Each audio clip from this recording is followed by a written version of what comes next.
시청자 여러분 안녕하십니까? 김신철 변호사입니다. 지난 시간에 한번 말씀드린 적이 있는데요. 근로기준법 개정안 시행에 따라서 2021년부터 중소기업에서 주 52시간 근로제가 시행되었죠.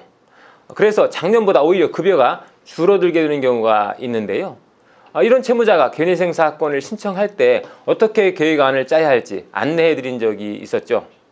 이런 경우에는 주 52시간을 기준으로 근무했을 때 지급받을 수 있는 급여 예상액을 산정해서 계획안을 짜볼 수 있는데요. 이렇게 예상급여를 기준으로 계획안을 짜서 사건을 접수하게 되면 법원에서 예상된 급여가 후에 실제로 입금된 급여와 맞는지 확인하는 보정이 나올 것이다 라고 말씀을 드렸는데요. 실제로 그와 관련한 보정 권고가 발령됐습니다. 이 사건은 대전지방법원에 접수된 사건이었는데요. 대전지방법원의 경우는 전국에서 가장 빠르게 사건을 처리하고 있는 법원 중 하나입니다. 그래서 사건을 접수하고 얼마 지나지 않아서 이러한 내용의 보정이 곧바로 나오게 되었는데 예상과 일치하는지 한번 알아보겠습니다. 보통 보정 권고는 14일 정도의 기한을 두는데요. 이 보정은 이례적으로 60일 이내에 보정 조치를 하도록 보정기일도 넉넉하게 잡았습니다. 이 사건에서 채무자는 작년보다 더 낮아진 급여를 수령하게 될 것이다 라고 주장을 했는데요. 법원은 과연 실제로 지급받는 급여가 줄어든 것이 맞는지 확인하기 위해서 이렇게 보정기간을 2달 정도로 넉넉하게 잡아준 것입니다. 이 보정사항은 총 3개가 나왔는데요. 제1항과 제2항의 보정 내용은 통상적으로 요구하는 내용이고요.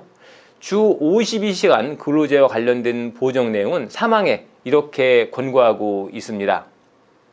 채무자의 2020년 근로소득 원천징수 영수증을 제출하고 이에 따라 소득을 재산정해야 합니다. 그러나 채무자가 2021년 근무시간 단축으로 소득이 줄었다고 하는 바 2021년 1월부터 4월까지의 급여 내역을 제출하고 이에 따라 소득을 재산정하시기 바랍니다. 4월 급여를 수령한 후 보정하기 바랍니다. 자, 보정 내용은 전에 제가 말씀드렸던 내용과 일치하는데요. 본래 개인회생 사건의 변제 계획안을 짤 때는 보통 직전 연도 근로소득 원천영수증을 토대로 평균소득을 산출합니다. 그래서 보정 내용 역시 2020년도 근로소득 원천징수 영수증을 토대로 소득을 재산정해야 한다라는 내용이 먼저 있었죠. 다만 이 채무자의 경우에는 주 68시간 근무를 했던 분인데 2021년부터 주 52시간으로 근무 시간이 줄어들면서 급여도 역시 줄어들게 되었는데요.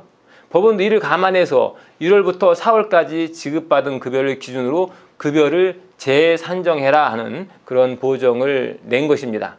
그래서 이분은 3월달과 4월달까지 근무를 하고 4개월간의 평균 급여를 내서 주장했던 급여 수준과 일치하는지 검토해보고 개시 결정을 내려주겠다라는 그런 취지의 보정이었습니다. 대전지방법원의 경우에는 사건 진행이 빠르기 때문에 벌써 보정이 나온 것이고요. 아마 다른 법원도 이와 유사한 내용의 보정이 내려질 것으로 예상하고 있습니다. 오늘은 주 52시간 근무로 인해서 직전 연도보다 급여가 오히려 줄어들게 되었을 경우에 예상급여를 토대로 개인회생을 신청하는 분들이 실제로 어떻게 보정을 해야 하는지 한번 알아봤습니다.